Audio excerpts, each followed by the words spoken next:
just explodes with laughter. Well, how good that is to be able to do that. Laughter. I don't know that there's anything more wonderful. Of every study that's ever been done about laughter, it says that we need laughter. How many a day? At least 12. I think that we need something called a laughometer. It's kind of like a pedometer. You know, that it can measure the steps that you take every day. And I'm planning on getting one because I really, I think I need that. Just to remind me that I need to take more steps every day. But I need a laughometer too, because it would remind me that I have a certain number of laughs every day. Well, instead of 12, why not set it at 15? And if you're not getting there, you know what you could do? You could go to the zoo. Now, we went to the zoo on Monday. There was a whole group of us that was supposed to go, but the weather wasn't good. And so there were about, how many of us? 6 of us or so that went to the zoo. Okay. And we had the most wonderful tour by Nita and Larry. It was just marvelous. And if you want to laugh, just go look at the monkeys. I mean, really. But it's more than laughter with monkeys. To me, there's something very special about them, but that's another story. Also, I know that, see, it's supposed to be spring, isn't it? And there's supposed to be flowers coming up. In my garden, there's supposed to be these little green shoots that come up everywhere. Well, they're covered with a blanket of snow. I suppose they're under there trying. But you know that the other day, I saw the snow coming down. It actually was beautiful, and the sun was shining. And I thought, this is so ridiculous. You just have to laugh. So let's laugh at the weather. I mean, come on, it's just weather. It isn't going to dampen anything that's happening inside of us. No, just laugh. And then at our house, we have a silly little dog. Oh, Molly is so silly sometimes. She goes in her basket, gets this rubber ring, and she tosses it up in the air, and she knows how to make it land on her head. And so then it's around her neck, and she flies around the living room, and she flies down the hallway, and she keeps doing that until she's totally worn out. Then she comes and stands in front of us, and she just looks at us like, did you like that entertainment? Well, of course you have to laugh. It's the most wonderful thing. It was Mark Twain who talked about laughter and humor, and he said, when you feel that moment of laughter arising, know that all your irritations will go away. And what will come in its place is a sunny spirit. There's a Yiddish proverb, too, that says, as soap is to the body, so laughter is to the soul. It cleanses us. So laughter releases this innate joy within us. There really is. You know, I find it so interesting. We sang about joy today. We're talking about joy here, and I'm talking about joy. I don't know how those things happen, because we never get together. You know, there's something in ministry that says the minister and the music persons are supposed to all get together, and they're supposed to decide on what they're going to talk about and sing about. We never do that, and it's always perfect. I don't know how that happens. But anyway, so it's joy, this innate joy that is within you, that really has nothing to do with what's going on in your life. Doesn't have anything to do with it at all. See, there was a woman here years ago who explained it as a fountain within you. It's a fountain in every one of us that is a continually overflowing fountain. And it's in here, and you can tap into that anytime you want. And all you have to do is recognize it and open yourself to it. That's it. Joy, J-O-Y. Just open yourself. and it is there. So Jesus called it living water. And he said this living water is within you. And if you drink from that living water, I will tell you that you will never thirst again. The living water is always there. So now in the Bible, in the 19th chapter of Acts, no, maybe it's 16, because you're probably going to go home and look this up now, just to be sure I'm telling you the truth. But there is a little story of joy. It's about Paul and Silas. And they're going around preaching, spreading the good word. But the authorities of the day don't like it. They know that they need the control. They don't want anyone else to have it. And so they trump up charges against them. And they beat them and throw them into prison, chain them. So now I would imagine that you may have felt a little bit like that in your life at some point. I know I have. I felt beaten down. I have felt that I was shackled by some kind of condition in my life. I have felt that I was bound in some way. All I wanted to do was be free, but I wasn't. I think you know exactly what I'm talking about. So now we have to ask, how did Paul and Silas feel, and how did they think? Did they feel sorry for themselves? Were they in their pity pot? Did they sit in the corner groaning, moaning, and crying and saying, oh, maybe we need to give this up? No, none of that. Instead, what they did was tap into this innate joy and let it bubble up from them, and they sang songs, joy songs to God. Now I remember when we did this little Bible story when I was at Unity Village in training. And so we got about that far in the story, and one person raised his hand and he said, if you don't mind my saying so, I think that's the most ridiculous story I've ever heard, ever.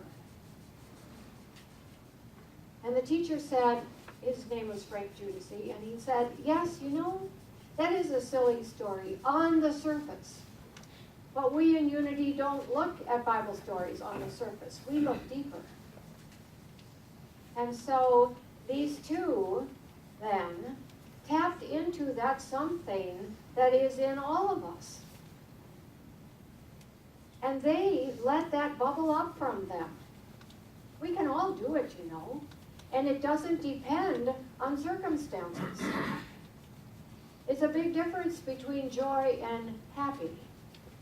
See, happy is when things are going right. Oh, I'm so happy. And when things aren't going right, oh, I'm not happy at all. I'm so unhappy today.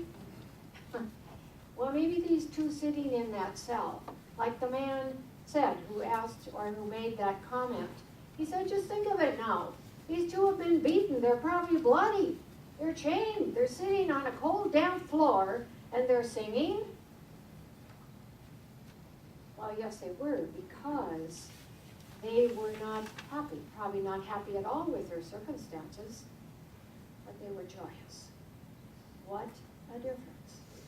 What a difference. And that joy became a causative agent for them.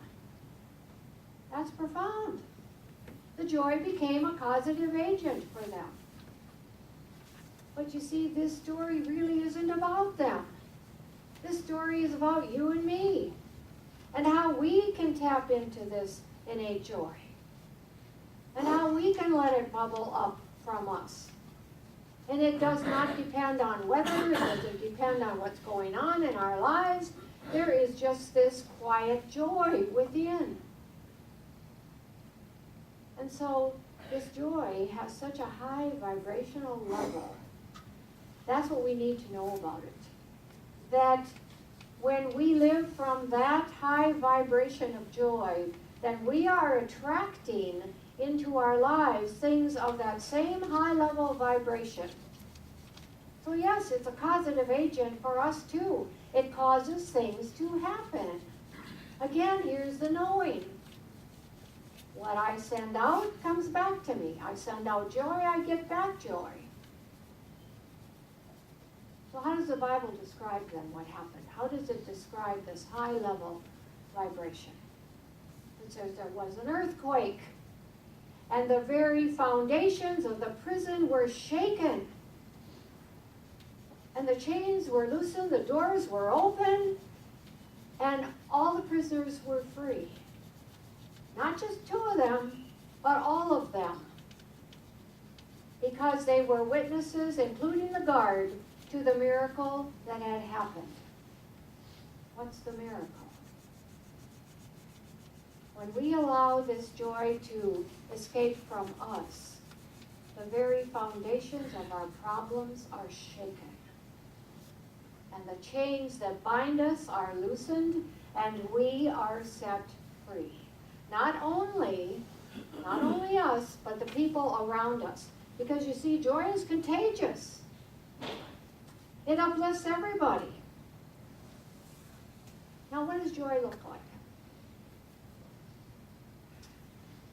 Well, I know it has different faces, so joy could be exuberant.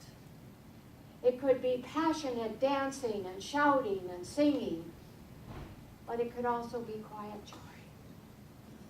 It could be that joy that would be full of love and peace and strength. That's joy. And no matter what kind of joy it is, that's what I want to write about on the pages of my life book. Joy. So now I'd like to tell you in closing about someone. A man that I consider to be a man of quiet joy. I'm talking about Jack Benedict. I asked Mary if I could, and she said, yes, I could talk about him. You know, he used to sit right over there with Mary. And so we would know if he was here or not. All we had to do was look over there, and if we saw him, yes, he was here. And often he didn't even take off his jacket. I think because when he came, he often didn't feel well. And he knew that he had to leave right after the service. But the point is, he came. Apparently, he wanted to hear as much good as he could. He wanted to be with the energy of like-minded people. For those of you who didn't know Jack, he was a very tall, big man with red hair and a smile. And he was always with Mary, and as I said, his wife, she was as small as he was tall. And she was as short as he was big, you know. But what a lovely couple, really. Because they just loved each other, and you could see it. Those who sat around Jack were inspired by him. I've been told that by several. Those who got to know him thought he was the most wonderful man. And he inspired me, and I thought he was wonderful too. He was a man who had a lot of questions. But when there were no answers to the questions, he seemed to be someone who peacefully accepted that. Peacefully accepted the mystery of life. He was a man, to me now, who seemed to have a sense of detachment from the challenges of life. He seemed to have some basic knowing in his life that he was going to be okay no matter what. And as I said, he had this joy about him. So I'm so thankful that I got to see Jack, to have my last conversation with him the day before he passed. And Mary was there. We talked about many things. And what I noticed about him, first of all, was in spite of his pain medication, a funny man. He had this marvelous sense of humor that Mark Twain says is going to save us. Well, it does. So at some point, I said to him, Jack, I think you are, in fact, you are one of the sweetest men I have ever known. And he said, what? And I thought, well, he's not hearing me, so I have to say it louder. So I said, Jack, I think you are one of the sweetest men I have ever known. And he got this playful, mischievous smile on his face. And he asked, would you repeat that again, please? He heard me the first time. I know he did, but why wouldn't he want to hear all the good stuff that he could, knowing that he was ready to make his transition? Of course. He said, I know I'm going to die, and I'm okay with that. I have lived such a good life. I have had love all around me. I've had so many blessings in my life. It's been wonderful. I am so grateful. So Jack didn't want any service, so there won't be any. He didn't want any tears, any sadness. So we accept that. We honor his request, and we remember him with joy. That's just how it's going to be.